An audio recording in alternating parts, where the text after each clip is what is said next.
Voici la situation. J'ai décidé de vous acheter une voiture de luxe.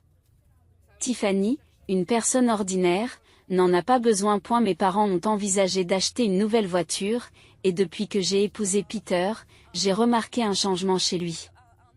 Il semble plus égocentrique. Il convoite la voiture haut de gamme que mes parents m'ont offerte, et franchement, j'en ai assez. Je m'appelle Tiffany. J'ai 28 ans et j'ai rencontré Peter à l'université. Nous sommes mariés depuis 3 ans. Peter est sociable et apprécié, ce qui est tout le contraire de moi, car je suis introvertie et j'ai peu d'amis. Nos conversations se sont intensifiées au fil des cours, et nous avons fini par étudier ensemble. L'intérêt de Peter pour moi était inattendu, mais il m'a pris par surprise lorsqu'il m'a demandé de sortir avec lui. J'étais folle de joie et j'ai immédiatement dit oui, ce qui a marqué le début de notre relation. Ce qui m'a attiré chez Peter, c'est son charme, sa gentillesse et son dévouement à ses études. Cependant, la situation aurait pu être différente pour lui, car il avait de nombreuses amies séduisantes et élégantes, et il ne lui aurait pas été difficile de trouver une autre petite amie. Un jour, je lui ai courageusement demandé s'il pensait vraiment que j'étais celle qu'il lui fallait. Il a semblé déconcerté et s'est demandé pourquoi je posais une telle question. J'ai avoué mon manque de confiance et j'ai cherché à comprendre pourquoi il m'avait choisi. Après une pause, il m'a répondu qu'il se sentait bien avec moi. Sa réponse m'a laissé insatisfaite, mais avant que je puisse m'exprimer davantage, il a semblé irrité et s'est distrait avec son téléphone. Et ne voulant pas en arriver à une dispute, j'ai laissé tomber le sujet, lui donnant raison et m'excusant d'en avoir parlé, même si j'avais encore des doutes. Au fil du temps, notre relation s'est poursuivie. Sans heurts. Nous avons terminé l'université. Nous nous sommes mariés et nous nous sommes installés dans un appartement. J'ai trouvé un emploi dans une entreprise standard, tandis que Peter poursuivait ses études et ses recherches. Lorsque j'ai annoncé nos fiançailles à ma mère, elle était ravie, même si elle a admis qu'elle commençait à s'inquiéter de savoir quand je présenterais un petit ami. Bien que je me sois sentie coupable de ne pas avoir parlé de Peter plus tôt, ma mère a compris, reconnaissant ma nature indépendante. Le fait de savoir que Peter était là pour moi l'a rassuré. Mes parents, qui se sont rencontrés à l'université et s'aiment toujours profondément, sont mes modèles. Mon père a gravi les échelons au sein d'une grande entreprise, tandis que ma mère l'a soutenu et s'est adonnée à ses passions culinaires, devenant très douée dans ce domaine. Mes parents ont toujours respecté les limites de chacun et soutenu les passions de l'autre, comme ma mère, qui donne aujourd'hui des cours de cuisine. En grandissant dans un tel environnement, j'ai appris très tôt la valeur de l'indépendance. Même si je n'étais vraiment douée que pour les études, j'ai choisi de ne pas faire d'études supérieures parce que je voulais être autonome et commencer ma propre vie. Bien qu'issue d'une famille aisée, j'étais déterminée à ne pas m'appuyer indéfiniment sur elle. J'aspirais à fonder une famille comme celle dans laquelle j'avais grandi et à rendre mes parents fiers de moi, peut-être en ayant des enfants un jour. Cet objectif peut sembler simple, mais pour quelqu'un comme moi, il s'agit d'une ambition importante. Lorsque Peter et moi avons commencé à vivre ensemble, les choses ont commencé à changer. Peter était étudiant diplômé et travaillait à temps partiel, mais il ne contribuait pas beaucoup financièrement. J'ai essayé d'aborder la question avec délicatesse, en suggérant qu'il serait utile qu'il utilise une plus grande partie de ses revenus à temps partiel pour nous aider à faire face à nos dépenses. Sa réponse a été dédaigneuse.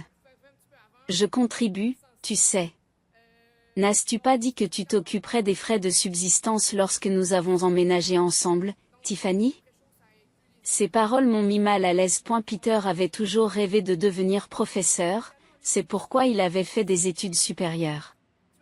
Je l'avais rassuré en lui disant de ne pas s'inquiéter pour les finances, étant donné mon emploi stable. Pourtant, lorsqu'il a répliqué, je n'ai pu que murmurer en signe d'approbation, ne sachant que dire d'autre. Peter soupira lourdement. Tu ne comprendrais pas, être étudiant diplômé coûte cher, mais qu'en est-il de la vie sociale et des autres activités? Oh, et au fait, j'ai besoin de $1000 pour un voyage de recherche. Peux-tu me les prêter? Je te rembourserai plus tard. Les demandes de ce type sont devenues plus fréquentes et nos problèmes se sont intensifiés. Il a commencé à passer plus de nuits à l'extérieur, me laissant seul avec des repas froids et des appels sans réponse. Lorsqu'il revenait à la maison de bonne humeur, j'étais trop indulgente. Parfois, à l'improviste, il me suggérait « Eh, Tiffany, tu te souviens que tu voulais aller quelque part? J'ai congé demain. Allons-y. » Il me complimentait également sur ma cuisine, me donnant ainsi l'impression d'être apprécié. Chaque fois qu'il faisait preuve de gentillesse, je voyais le mariage heureux que je désirais, ce qui me faisait hésiter à affronter les problèmes. Pourtant, au fond de moi, je savais que ce n'était pas normal. Je me sentais de plus en plus seule et anxieuse, prise au piège dans un cycle de bonheur éphémère et de solitude prolongée. Je me sentais incapable de partager mes difficultés conjugales avec qui que ce soit. Je ne voulais pas affliger mes parents qui étaient sincèrement heureux de notre mariage. Cependant, ils ont probablement senti que quelque chose n'allait pas. Cela faisait un certain temps que je ne leur avais pas rendu visite, et lorsque je l'ai fait, mon père m'a proposé de rester pour dîner. Ma mère a préparé un repas somptueux pour me souhaiter la bienvenue. Au cours du repas, mon père a évoqué la visite récente de ma tante Laurie, qui avait exprimé le désir de me voir. Et elle l'a décrite comme étant toujours spontanée, un trait qui définissait sa nature vive, ambitieuse et indépendante. Je lui téléphonerai bientôt. Merci, papa, ai-je répondu, appréciant leur manière subtile de me reconnecter avec le soutien de la famille. Papa s'est souvenu de l'affection que tante Laurie me portait et du fait qu'elle se lamentait avec humour que Peter m'ait volé, alors qu'elle n'avait jamais eu l'intention de se marier. Avant que je ne rencontre Peter, Laurie était plus une confidente qu'une tante. Je pouvais discuter avec elle de choses que je ne pouvais pas aborder avec mes parents. Elle me comprenait profondément et était toujours là pour me soutenir. À eu début, j'avais été trop timide pour lui parler de ma relation avec Peter, mais j'étais maintenant impatiente de renouer le contact. Quelques jours après avoir rendu visite à mes parents, j'ai rencontré Laurie dans un café. Elle était toujours aussi élégante. En observant ma tenue, elle m'a gentiment conseillé « Tu sais, Tiffany, le mariage n'est que le début d'un voyage qui dure toute la vie d'une femme. Vous devez toujours vous sentir confiante et attirante. Quoi qu'il arrive. Vos vêtements peuvent faire une grande différence, alors n'oubliez pas de prendre soin de vous. » Puis, avec grâce, elle a bu une gorgée de son thé. Réalisant à quel point j'avais négligé mes intérêts, je me suis excusée de ne pas être restée en contact. Laurie s'est esclaffée et a répondu « C'est typique de toi, Tiffany. C'est bien d'être honnête et sérieuse, mais être trop timide provient généralement d'un manque d'expérience. Mais j'ai été ravie d'apprendre que tu avais trouvé quelqu'un de spécial. » Je me suis dit qu'enfin, Tiffany faisait un pas en avant. Cela faisait longtemps que je n'avais pas passé du temps avec quelqu'un pendant un jour de congé, et le temps était parfait, ce qui rendait cette sortie très nécessaire et rafraîchissante. Nous nous sommes installés sur la terrasse, profitant de la lumière chaude du soleil, et dans ce moment de tranquillité, je me suis sentie suffisamment à l'aise pour partager mes inquiétudes avec Laurie. À eu départ, j'avais cru que même quelqu'un d'aussi réservé que moi pourrait réussir une relation avec Peter, mais des doutes avaient commencé à assombrir mes pensées. Laurie a écouté attentivement toute mon histoire, hochant la tête avec empathie sans interruption. Lorsque j'eus terminé, elle me demanda gentiment « Je suppose que tu n'en as pas parlé à tes parents, n'est-ce pas, Tiffany ?» « Non, j'ai même hésité à vous le dire aujourd'hui, ai-je avoué. Je ne voulais pas reconnaître ma vulnérabilité à qui que ce soit. Je pensais que je devais être capable de me débrouiller seule pour être vraiment indépendante. Je sais que si maman et papa l'apprenaient, ils voudraient probablement que je rentre à la maison immédiatement. Je veux donc essayer de m'en sortir autant que possible par moi-même. Laurie a respecté mon souhait de gérer les choses de manière indépendante et n'a pas insisté davantage. Cependant, elle m'a assuré que si tu avais vraiment besoin d'aide, tu me le dirais d'abord. Si ma chère Tiffany me demande de l'aide, je serai là pour toi, où que je sois. Un mois plus tard, ma mère m'a appelé par hasard. Quand tu auras le temps, tu pourras venir chez moi? Ce n'est pas urgent. Comme j'avais congé le lendemain, j'ai décidé de rendre visite à mes parents. En m'approchant, j'ai remarqué une nouvelle voiture garée dans l'allée, ce qui a suscité mon excitation. Papa, cette voiture est neuve? Tu viens de l'acheter? Je peux aller faire un tour? Plaisantais-je. Mon excitation était palpable à propos de la belle voiture. Ne t'inquiète pas pour ça. Cette voiture est pour toi, Tiffany. Utilise-la comme tu veux. Elle te sera utile. Maman m'a chuchoté. Nous avons vu cette voiture dans une publicité à la télévision et tu as dit que tu l'aimais bien. Se souvient papa en souriant chaleureusement. Alors, c'est notre cadeau pour toi. Tu as traversé une période difficile ces derniers temps? Alors nous voulions te remonter le moral. Et si les choses deviennent difficiles, tu n'as qu'à conduire cette voiture et tu pourras rentrer à la maison quand tu voudras. Et la voiture que mon père m'a offerte était un SUV d'une marque internationale renommée, un geste attentionné qui m'a apporté un sentiment de liberté et de soutien. Mon père avait même réservé une place de parking près de mon appartement pour le nouveau SUV. J'ai ri, incrédule, à peine capable de saisir la gentillesse de ce geste. Plus tard, alors que je conduisais en ville, j'ai fouillé dans ma poche, trouvé la clé de la voiture et appuyé sur le bouton. Les lumières du SUV ont clignoté autour de moi. C'est alors que j'ai entendu une voix familière venant de l'arrière. Qu'est-ce que c'est que cette voiture? Je me suis retournée pour voir Peter, mon mari, qui n'était pas rentré à la maison depuis un certain temps. J'avais l'impression que nous vivions des vies séparées. Sa présence me laissa momentanément sans voix alors qu'il regardait la voiture avec un sourire suffisant. Ah, je vois. Un cadeau de tes parents, c'est ça? Chaque fois que je me trouvais face à Peter, je luttais pour trouver ma voix, mais j'étais fatiguée de me sentir diminuée. Peter, tu n'en as plus rien à faire? Est-ce que tu te soucies seulement de moi? J'ai réussi à dire, en rassemblant mon courage. C'est alors que Peter a lâché une bombe. Tu réalises maintenant que tu pensais que je t'aimais pendant tout ce temps? C'est ridicule de voir à quel point tu es pleine d'espoir. Son rire moqueur résonna à mes oreilles. Quelque chose en moi a craqué et j'ai répliqué plus fort que d'habitude. Alors pourquoi m'as-tu épousé? Il m'a répondu froidement, waouh, tu vas être aussi froid à ce sujet. Je n'arrivais pas à croire les mots qui sortaient de sa bouche. Alors, m'épouser n'était qu'un ticket repas pour toi, hein?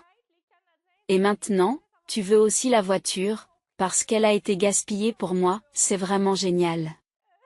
Peter ne semble pas s'émouvoir de la violence de ses paroles. Et avec une indifférence qui fait froid dans le dos, il ajouta, tu sais que nous allons divorcer. Sans moi, tu ne trouveras jamais d'autre homme. Réfléchis bien. Sur ces mots durs, il est parti sans un regard en arrière, me laissant à la fois en colère et le cœur brisé. Assise sur le siège du conducteur, j'avais mal à la tête et j'essayais de me calmer. J'ai fini par appeler ma tante Laurie pour lui demander conseil. Après quelques jours de réflexion, j'ai accepté le divorce et je suis retournée vivre chez mes parents. Ils m'ont accueilli à bras ouverts et la vie a recommencé à être paisible.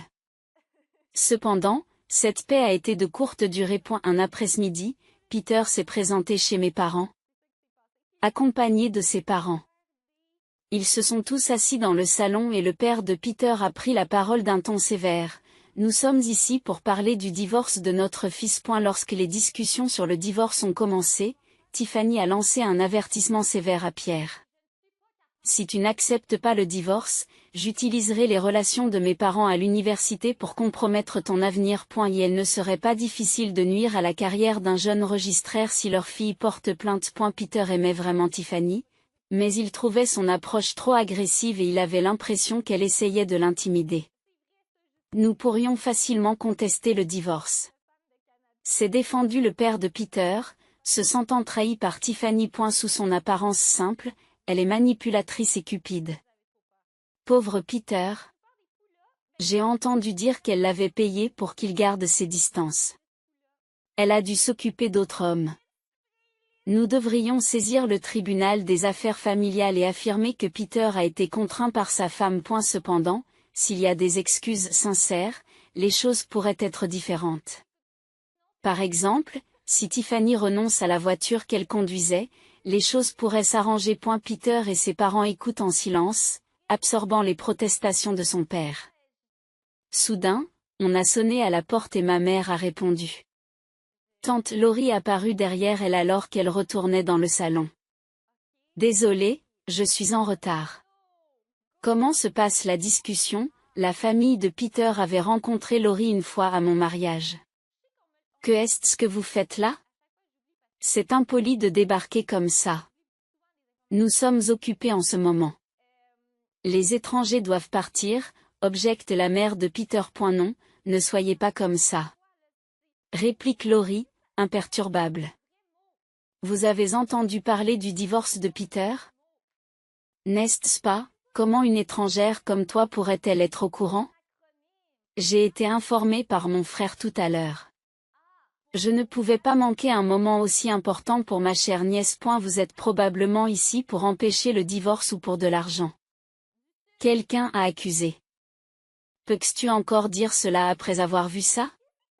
Rétorque Laurie en sortant de son sac une pile de documents qu'elle étale sur la table à la vue de tous. J'ai engagé un détective pour enquêter sur cette affaire. Il s'avère que Peter a trompé Tiffany avec plusieurs femmes. Bien qu'il soit marié, il ne rentrait presque jamais à la maison à cause de cela.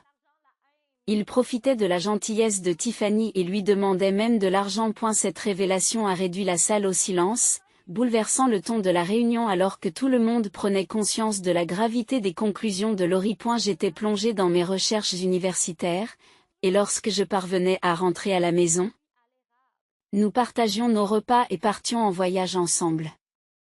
Nous avions l'air d'un couple marié comme les autres, non?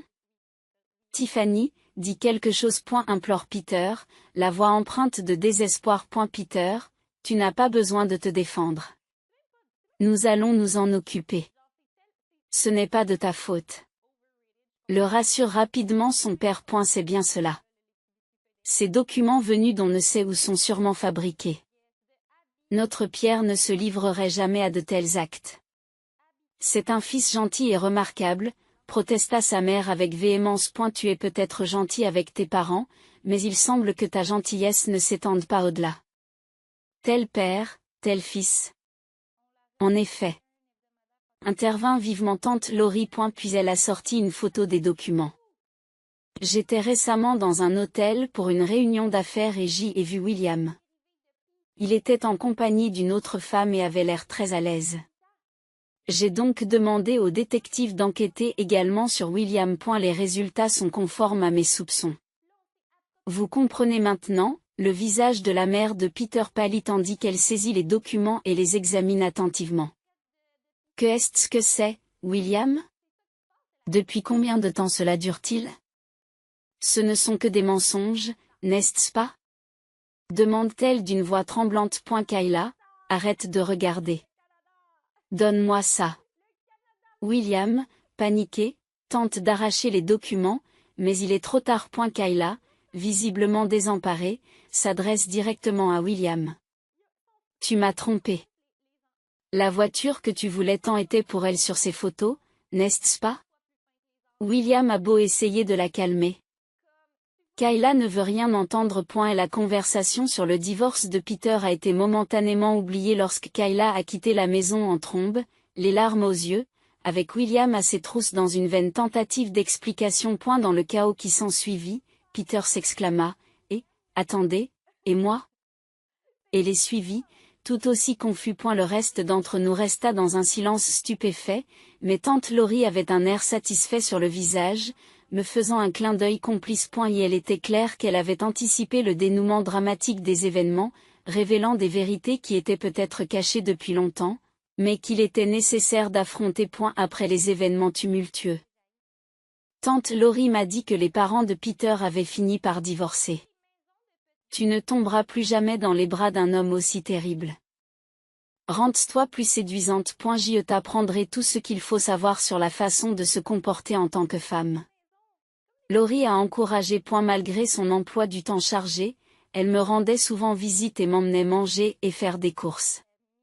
Pendant cette période, j'ai beaucoup appris d'elle et j'ai acquis une nouvelle perspective sur le soin de soi et la confiance en soi. Un an après le divorce, j'ai pris la décision cruciale de faire des études supérieures.